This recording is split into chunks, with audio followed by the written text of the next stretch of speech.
Natalie Bencivenga. And I'm Tony Norman. And this is In Other News, the podcast that is not afraid to go there. Where? Anywhere the story takes us. You concerned about speaking your mind? Me? Yeah, right. You? Ha! Let's go, Nat. Welcome to our season finale, 10 episodes of In Other News. I am your co-host, Natalie Bencivenga, with the wonderful Tony Norman. Hey, it's good to be here. 10 episodes. I mean, Wow. how, to use that cliche, how time flies. And it really does. Mm-hmm. And it does not feel like we had 10 episodes under our belt. But we do, apparently. You're the one who's keeping track. I am. I just thought it would be a fun thing to do. And now I'm like, wow, we've made it to double digits. That's pretty incredible. And we've had some really fascinating conversations along the way with different guests from all over the region that have joined us to talk about everything from food insecurity to environmental justice and, of course, racial equity and beyond. And what we thought we'd do in today's Hot Takes is really discuss some of our most memorable segments, but more importantly, the themes and the topics that really resonated with us. Right. And this is, and I'm not just saying this. I mean, I've definitely learned a lot. I'm sitting here with you and talking about these issues and talking to the guests. And some of the things that sort of stand out for me are, subjects that range from food insecurity. I mean, that was really a revelatory talk about how many people, how many students, the percentage of folks, minorities in college, are facing food insecurity. I mean, that was really quite alarming. Amazing, alarming. Right. And what I loved about that topic with Susie was not only was it the conversation, but there were those action items, which we've always tried to include with every show. Is we don't want to just talk about these things, but we want to get people to understand them, to get inspired, to get educated, and then activate in their own communities. And so we hope that you've taken advantage of all of the links at the end of every show, so that you can do something and be a part of the solutions-driven media that we're, of course, spearheading and a part of as well. One of the topics that always really stuck out for me, Tony, was when you gave final thoughts and you had a statement prepared. It was the only time out of the 10 episodes where we had an actual statement prepared around Tyree Nichols. What did that feel like to discuss the issue of policing, of racial equity in such a raw way? Well, because it always feels personal whenever that's the subject, because it is. I mean, I had to think about myself. I have empathy for my own sons and what would happen if they were in that situation, and my grandsons eventually, and for all people who have to have encounters, with law enforcement. It is something that's always in the back of your head. And so that one felt particularly apt in that I had to say something. Absolutely. And, we talked a lot about gun violence on this show, from the national discourse around those awful AR-15 lapel pins that a lot of people in the GOP are wearing, to what's going on right in our backyard. And the most recent being what happened in Bloomfield just a few days ago. And what always gives me pause is recognizing how interconnected we all are, whether we're looking at things through a national lens, as we have from time to time on the show, but also how Pittsburgh really is that petri dish. If it's happening in Pittsburgh, I guarantee it's happening around the country. And so when you're thinking about how our communities are dealing with gun violence, and we had Bhavani Patel talk about some of the ways in which Edgewood is trying to combat it. It really seems to be about intersections of communities. And does that give you hope for the future? What do you think needs to change? Oh, man, it would be a laundry list of things that need to change. But I do think that we're beginning to, as a community, we're beginning to talk pragmatically about the need for change. Before, we were always in denial, but I think there is a shift in the national consciousness, and that we're all starting to think, okay, something definitely has to change after the latest mass shooting, this and that and so forth. And I believe that's sincere. But I mean, it's not something that's going to happen overnight, but I think we're on our way to changing. And maybe I'm being Pollyannish, but I really do think there's this change in the wind? Well, I think about it from the perspective that when I was in high school, that was when Columbine happened. Oh, right. And so that's 20 years now. Mm-hmm. So my entire generation has now stepped into roles of leadership. They've stepped into being parents. Their children are now being faced with all of this violence. We just saw what happened recently in Nashville. This stuff has happened in our own backyard with the Tree of Life. We had Rabbi Ron Simons on to discuss that as well. And so when I think of how we solve these issues, it really is about voting. And we've talked a lot about politics on this show, but not in a way to polarize ourselves further, but really to bring into focus the absurdity and why people are feeling so disillusioned. Because we need to call out, truth to power and say, hey, we are the government. These are our kids. This is our future. You guys are supposed to work for us, not for the NRA or other large lobbyists. And that's been one of my favorite parts of doing this show together, is really being able to talk about these things in a way that I don't think a lot of people are often used to hearing media discuss. Right. They're not used to hearing that. They have some agency in that, as voters, as citizens, they do. We all have a say when it comes to these many calamitous issues. So, yeah, I think that if we do just a little bit, we do our part to remind people that, yeah, you actually do have some agency here and you do have some power. I mean, that's an incredible thing. And I look forward to doing more of that in whatever we do. Yeah, absolutely. And another issue that I think we touched on for multiple weeks in a way that I felt was empowering and helpful was talking about what was going on in East Palestine. Yes. And Norfolk and the train derailment, and calling out the fact that media was reporting on it, and particularly in the beginning, in a very specific way. And another thing that I love about what we're doing is being that sort of critical lens around how media operates, because we've both been journalists for a very long time. You've been journalists for a very long time. Longer than you've been alive, young lady. And the reality is, unless we who are in the media do something to change the way that we talk about these issues, the framework will never allow for any kind of structural change. And so to me, whether we're talking about something as impactful as what's going on in East Palestine, all the way down to the fact that they're postponing the plastic bag ban here in the city of Pittsburgh, all of this matters. It does. It does. And one of the interesting things, I mean, when we do these drill downs and we do these, when we talk about things that are happening in the news, is that we are both reminded as journalists that, we are not an island, the way the media interacts with all these events, has a real impact. And so I'm just really glad to talk about these things with you in particular, because you do have a conscience and you do, in our meetings, bring up these things that, I mean, I remember when East Palestine first happened, there was some concern on your part that there wasn't enough attention being paid to it. And then we were glad to see that all of a sudden, the urgency shifted and it did become a big deal. So, you were really prescient in that, Well, it's been a really big deal getting to sit next to you, the legend that is Tony Norman, because you really are someone that's been just a person, a beacon of hope that I've looked to in media, that I've looked up to, that I've aspired to be like in media. And I hope you know the incredible impression that you've made on me, getting to work side by side with you on this project. So thanks so much for pulling me into this. Oh, thank you for being here, because, you do 99% of the work. And it's been wonderful sitting here and learning from you, and actually being, feeling that, now I feel a little bit more moved towards the center of the 21st century as opposed to being on the edge. Well, I'm glad 19th. I could do that for you, Tony. I'm so glad. And, we just want to thank all of our wonderful guests that we've had on over the past 10 weeks. So be sure, though, to stay tuned for the drill down, because we have a very special in-studio guest with us coming up.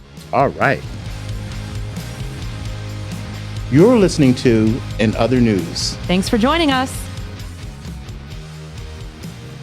All right. So for our season finale drill down, we thought it would be really fun if we had a studio guest. So with us live is Kim Lyons. We need an applause track. Yeah. Kim knows all about that inside joke. Yes. And Kim is not only an incredible reporter, but she's a friend of both of ours. We've known her from our Post-Gazette days, and she's my sister-in-law.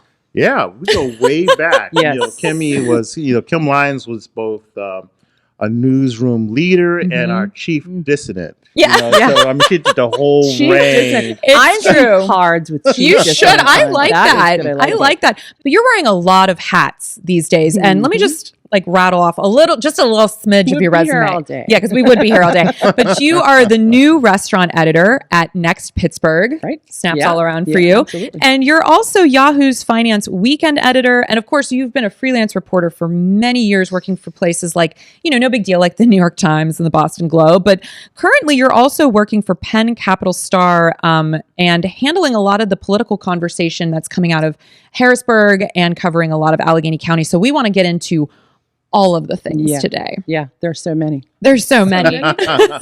Tell us everything. Tell us everything. But no, firstly, let's talk a little bit about your new role at NEXTpittsburgh. How did this come about? And congratulations. Thank you. Well, so Brian Hislop, the editor at NEXTpittsburgh, is someone I worked with when I was at the Post-Gazette, when I was in the business. He was my direct supervisor. And so I figured he's used to my filing things late after deadline. So someone I can work with. He kind of knows what he's getting. Knows what to expect. And the way you described the listing, the job, and sort of the expectations. And he said, we didn't really have a specific person in mind, but we had sort of a rough idea what we wanted. And it's not just going to be, like reviews of food. Because honestly, that's not really where I'm qualified. I'm not, a culinary expert. I like pizza, but beyond that, it's not really an area of my expertise. So I would feel like I was kind of getting into an area that maybe there's others doing it better, right? Yeah. There's plenty of good restaurant critics in Pittsburgh. But what I'm hoping to do is talk more about the business of running a restaurant. The pandemic was really, really hard on restaurants in Pittsburgh and elsewhere, on restaurant workers. It's actually changed, I think, the way we feel about restaurants and maybe how you feel about delivery, how you feel about, you got to give someone a tip. If you didn't learn that during the pandemic, I don't know when you're going to learn it. You're never going to learn it. But so what I want to do is talk to, people who are running restaurants, the chefs, the people behind the scenes, the people running the front of the house, the people who are trying to start, a restaurant. Is it harder in Pittsburgh or Allegheny County than elsewhere? What could we be doing to make it easier for people to start businesses here? Because if, there's a lot of talk about revitalizing. We're constantly revitalizing in Pittsburgh. It's always, we want to try something new. We want to do that next thing. If we're not attracting small businesses like restaurants, which are like the heart and soul, right, of any community, I don't know where else you're going to start. So to me, the people behind the scenes running restaurants, trying to, be entrepreneurs and run a restaurant and, plan a menu at the same time, to me, those are where the really interesting stories are. And I think there's stories that don't get told very often. I think, it tends to be focused on the food, which obviously that's what the restaurant's all about. But food is just part of a restaurant, right? There's always a component of why are you starting this restaurant? What is special about this particular food to you?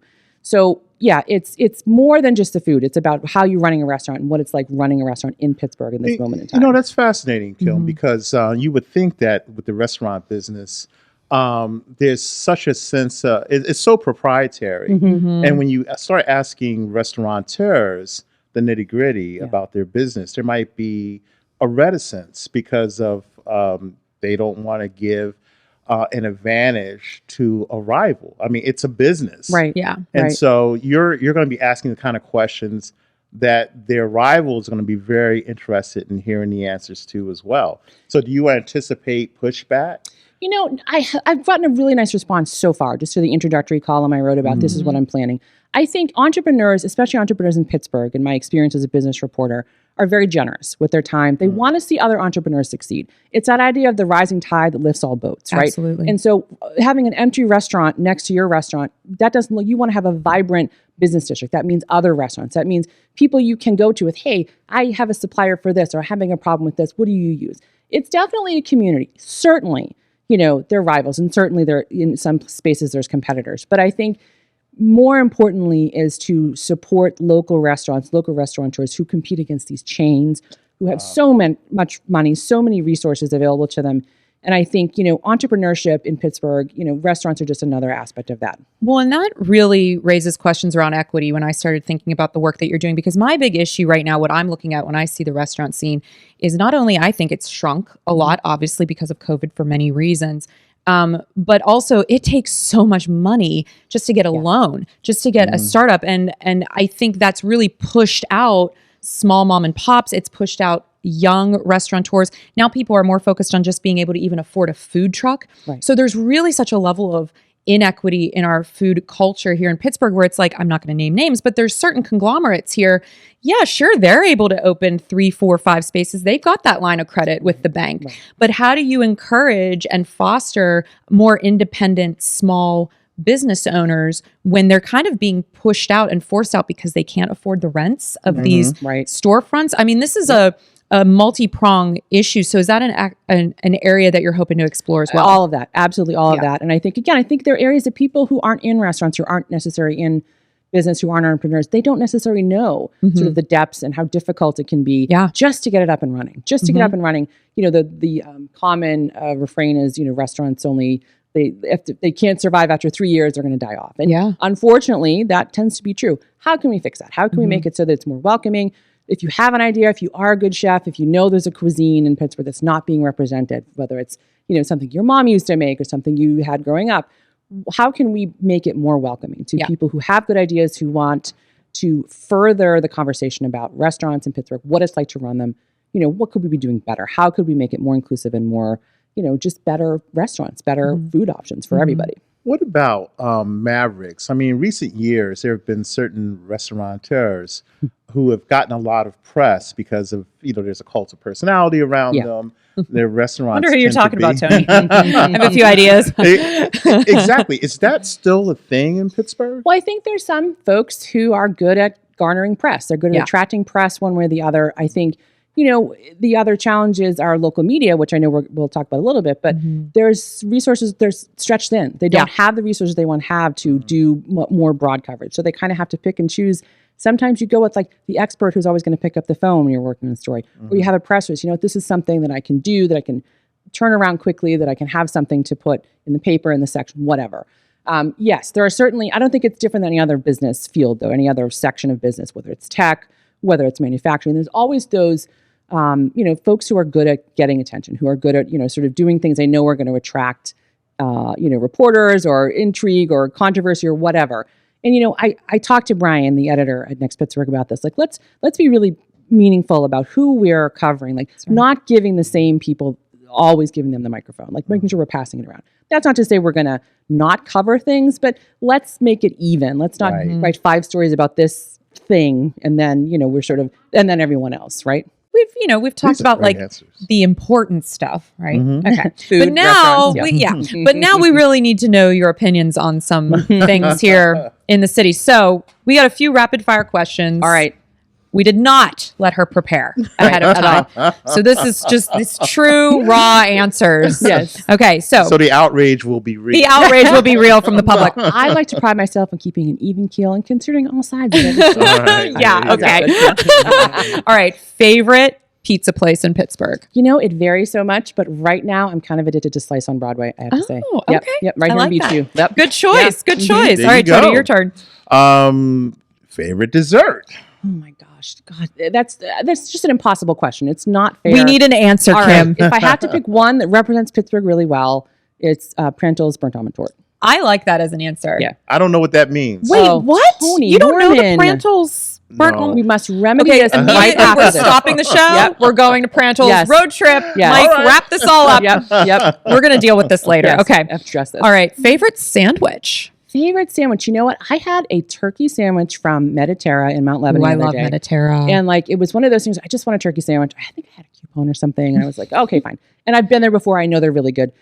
Turkey sandwich at Mediterra. I forget exactly what's on it, but everything's on it's good. Okay. Can't go wrong. All right. I love it. Yeah, well, here you go. All right. Name just one vegan restaurant that's still in business. Chip and Kale, right here in Chip and Beachview. Kale. Not really a restaurant. Hey, it's close does it have enough. food? It's close. Tony, That's the thing, Tony. beggars can't be choosers. And we want to question that, right? Like, just because it doesn't have its traditional storefront. That's right. Maybe a food truck. Is that a restaurant? So you know what? Touche. Touche. I like how you're thinking about these topics. So before we wrap up, we do want to get some of your thoughts on the political world that you also, you're straddling all these different spaces. Okay. Tony and I, just a little bit of talk from week to week, just a little bit about politics here in PA. So we got to get your thoughts on what's happening in Harrisburg as we're looking at 2024 and beyond. But Mastriano, do you think he's going to run for Senate for real? He may try and challenge Casey. I think the other person who's definitely going to challenge Casey is Dave McCormick, who who tried to run against Oz and really wanted Trump's endorsement and didn't get it. Yeah. I think he's probably the one to watch more than Mastriano. Mastriano's kind of got, he's got what he needs. He's got a little bit of a pulpit. I don't know. I don't see him doing another statewide run. I don't know. I think he's kind of, I feel like he may have lost his stomach for it. He likes the role he's in now. That's my sort of take on it. Yeah. I mean, how's Mastriano? I mean, he's not going to lose the primary if he's going against McCormick. McCormick has money. And he's positioning himself as sort of the moderate Republican. He's less, Mastriano has some views that are a little bit out there, a little bit extreme for some Republican voters, right? So what you guys are talking about. I think McCormick would be smart to position himself a little slightly to the left of Mastriano, maybe a little bit more reasonable. He certainly can't roll back his support for Trump that he's expressed in the past, but maybe there's something between Oz and Mastriano, and McCormick would be smart to get in that space. What else are you thinking, Tony? That I mentioned, Fetterman. Fetterman is going to always be the X factor in Pennsylvania politics because of obvious reasons. I mean, do you see him sort of recovering from this sort of like jittery start and becoming the sort of superstar that we all expect him to be in I the US absolutely Senate? do. And I think he has positioned himself to be even more of a star because what he has done, and you try to avoid expressing personal opinions about people that you cover. But I think, Fetterman, what he has done is extremely brave. We don't talk about mental illness. We don't talk about depression. He's put this in the spotlight. Like, look, I need treatment for this. I know that I can do my job better once I have received this treatment. And I think there's a tendency in the national media, especially, when's he coming back? They want a timeline. That's not how this works. Right. Depression varies so widely that just to educate people about that part of it, I think is a huge, just gift that he's done. He's going to be actually, I think, talking about issues that maybe weren't necessarily at the top of his list, right? Once he gets back into the Senate and gets back voting, that he's going to be someone who now is going to be remembered for this. And I think that's only going to make him a stronger candidate. Maybe people who didn't like him or he rubbed them the wrong way before, they might have more empathy for him. I think Pennsylvanians generally support him and, are okay with him taking the time he needs to get better. All right. So final question before we wrap up, because we could have had her on all day. I love it. Shapiro. He's really positioning himself, I think, as the everyman, every woman, every person's governor. He's really supporting, I think, strongly out the gate, a lot of progressive ideologies, but in a way that feels doable and reasonable in our communities. Do you think he's angling at some point to run for president? And do you think he will? I think he has to demonstrate what kind of governor he is first. He was a really strong attorney general. I think why not? Why not a President Shapiro? But I think that is not in the next cycle. He needs to sort of prove himself as governor first and have some actual wins. He's really early on. A lot of talk so far. That's good. It's going in the right direction. But, let's have some actual wins first and demonstrate what we're going to do before we maybe even after he's done 2 terms as a governor. Right. Yeah. Yes. Right. Absolutely. I mean, that would be really reasonable at that point. So we shall see. But Kim, thank you so much for joining us for our season 1 finale, and stay tuned for final thoughts. You're listening to In Other News. Thanks for tuning in. Wow, I can't believe we are coming to the end of our season finale, season 1 of In Other News. This has been such an incredible journey. Thank you so much to Kim Lyons for being our final, very special guest. We love you, Kim. And we also just want to give a little shout out to the community, online that has been giving us some love during the past 10 weeks. So we just wanted to read a few of people's comments. So Tony, do you want to give one first? This one is from Gay Pride, and it says, I'm not from Pittsburgh, but I'm a trans man who happened to stumble upon this. You guys have an amazing vibe. Yeah, we do. We do. Thank you. Thank you so much. Yeah. This one is from Emily Orban. It's so good. I've always been amazed at how much you fit into such a blessedly short time and still have the ability for it to feel easy and conversational. That's a hard needle to thread. You and Tony do it so well. You should feel really proud. I do feel proud. And you don't see all of the behind the scenes stuff that was going on, but we often had our production assistant, Emma. We had our editorial advisor, Margie. We have Mike Sorg with Sorgatron Media, and they're giving us cues. We have dry boards and all eraser boards and timers going. And so we really did try to condense this into something that was still, manageable for people to digest, and pack a lot of good stuff in a short amount of time. Absolutely. And, it feels like, I know there's probably the temptation to think that this is like some sort of low rent thing. Mm-hmm. It is not. Mm-mm. It is extremely high tech. And we're looking at very How many cameras we got here? 1, 2, 3, 4. Yeah, and multiple screens going. It's very exciting and so forth. So I feel really blessed. First of all, just to be working with someone who is unflappable. Oh, you're very kind. And just and behind the scenes folks.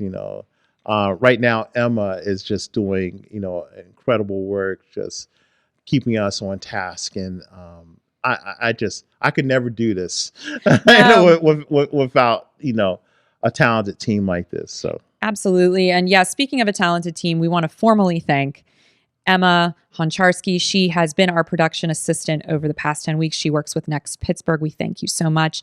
To Margie Ruttenberg, who has been our editorial advisor. She has been instrumental in keeping us moving. She has so many years, decades of award-winning production experience. We've been very blessed to have her work with us. Sorgatron Media, oh man, they've just been they make it look easy. Second to none to work with. Easy. And there's been some moments, some technical issues that have gone on, and you would never know it from the final product. And of course, Tony, I have to thank you. I know I started to say that a little bit in the beginning, but working with you has truly been one of the biggest highlights of my career. And I love you, and I just cannot wait to see where we go next with season 2. Absolutely. And Natalie Bencivenga is really, you are the trademark of quality in this town. And the fact is you're a pro at whatever you do. And so you make the rest of us look like pros, just sort of caught up in your energy. And, it's funny. I was born in April 14th is in. So I always made a big deal of being an Aries. But you're more Aries than any Aries I've ever my met. birthday's April 16th. Well, that I don't think I actually knew you were an Aries.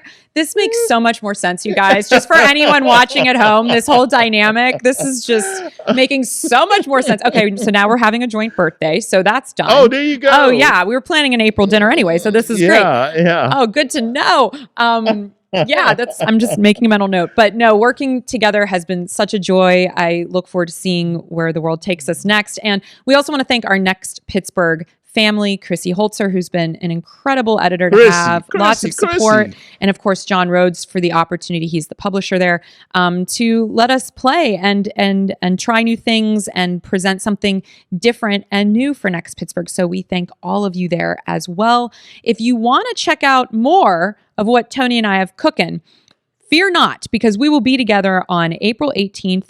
We're going to be co-hosting and co-moderating the Public Source and Next Pittsburgh County Executive Debate with Charlie Wolfson from Public Source. That's going to be on April 18th at Point Park University's Center for Media Innovation. More details to follow. So Tony and I have a lot of fun things cooking, but once again, we just want to thank everyone. And of course, to our viewers, to our listeners, there would be no show without your support. So until next time, please take care of yourselves and each other. Right on.